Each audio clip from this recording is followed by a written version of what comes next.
بسم اللہ الرحمن الرحیم۔ السلام علیکم۔ مصر کی ملکہ ہزاروں سال پہلے کا واقعہ ہے۔ مصر کی سرزمین میں ایک ایسی ہی نیک دل خاتون رہا کرتی تھی۔ مال و دولت کی ان کے پاس کوئی کمی نہ تھی۔ ہر وقت غلام خدمت کے لیے حاضر اور حکم بجا لانے کے لیے تیار رہتے۔ ان پر رب تعالیٰ کا یہ بھی خاص کرم تھا کہ دولت کی کثرت اور آرام و سکون کی فراوانی نے انہیں مغرور نہ بنایا تھا، بلکہ ان کا دل غریبوں کی محبت سے سرشار اور ان پر شفقت و مہربانی کے جذبے سے معمور تھا۔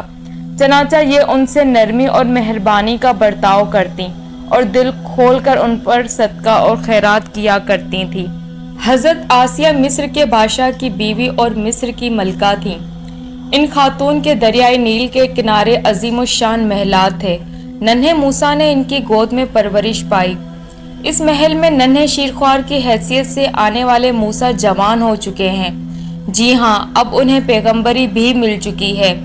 فرعون کے ساتھ مناظرے ہو چکے ہیں۔ جادوگروں کے ساتھ حضرت موسیٰ علیہ السلام کا مقابلہ ہو چکا ہے۔ جادوگر مسلمان ہو چکے ہیں۔ حضرت آسیہ رضی اللہ تعالی عنہا، جن کی گود میں، جن کے محل میں، آنگن میں پیغمبر پرورش پاتا رہا، آسیہ سے بڑھ کر ان کی شخصیت سے کون واقف ہو سکتا ہے؟ چنانچہ اللہ تعالیٰ کا آسیہ پر کرم ہوا اور انہوں نے موسیٰ علیہ السلام کو اللہ کا نبی مان لیا، اور موسیٰ علیہ السلام جس رب کو منوا رہے تھے، حضرت آسیہ رضی اللہ تعالی عنہا نے اس رب کی توحید کا اعلان کر دیا۔ شوہر سٹ پٹا کر رہ گیا۔ فرعون کے غضب کا کوئی ٹھکانہ نہ رہا۔ اس نے اپنی بیوی کو بہت سمجھایا، مارا پیٹا، مگر ناکام ہوا۔ آخرکار اس نے انتہائی اقدام کا فیصلہ کر لیا۔ اس نے اپنے اہلکاروں کو حکم دیا کہ مصر کی ملکہ کو لکڑی کے تختے پر لٹکا کر ہاتھوں اور پاؤں میں لوہی کی سیخیں ٹھوک دیں۔ اسی کے اس عمل کی وجہ سے اللہ تعالیٰ نے فرعون کی فرعونیت کا ذکر کرتے ہوئے اسے سیخوں والا کہا ہے۔ تو نے دیکھا نہیں تیرے رب نے فرعون کے ساتھ کیا کیا جو سیخوں والا تھا؟ الفجر۔ یقین جانے اسی پر بس نہیں کیا۔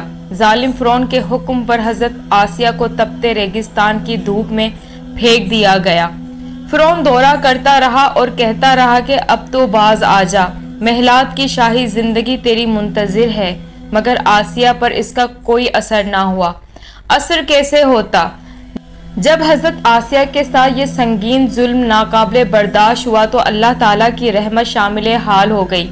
چنانچہ جب فرعون اور اس کے کارندے حضرت آسیہ سے الگ ہوئے تو سخت دھوپ میں حضرت آسیہ پر فرشتے اپنے پروں کا سایہ کر دیتے۔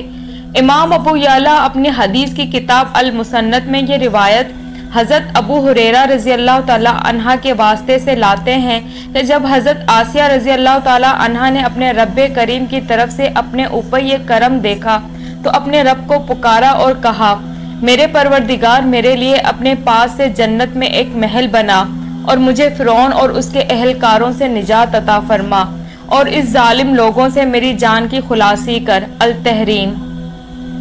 حضرت ابو ہریرہ سے مروی ہے، اللہ تعالیٰ نے جنت میں آسیہ کو اس کا محل دکھلا دیا۔ اللہ تبارک و تعالیٰ نے حضرت آسیہ کی فریاد سن لی۔ اس کی روح مٹی کے بنے ہوئے گوشت کے پنجرے سے آزاد ہو گئی اور سیدھی اللہ کے پڑوس جنت الفردوس میں محل میں جا پہنچی۔ جب کوئی اللہ کی توحید کے لیے اللہ کے راستے میں ڈٹ جاتا ہے تو بعض اوقات اللہ تعالیٰ اپنے مومن بندوں کو دنیا ہی میں عجیب نظارے کروا دیتا ہے۔ حضرت آسیہ کو بھی رب کریم نے دنیا ہی میں جنت کا محل دکھلا دیا، فرشتوں کے پروں کو ان پر پاسبان بنا دیا۔ حضرت آسیہ کے اس عظیم کردار کو تمام مومنوں کے لیے ایک مثال قرار دے دیا۔ اللہ تعالیٰ فرعون کی عورت کو مومنوں کے لیے مثال بیان فرماتے ہیں۔ التحریم۔ دعا ہے کہ اللہ تعالیٰ تمام مسلمان بہنوں کو حضرت آسیہ جیسا پختہ ایمان اور استقامت عطا فرمائے۔ آمین۔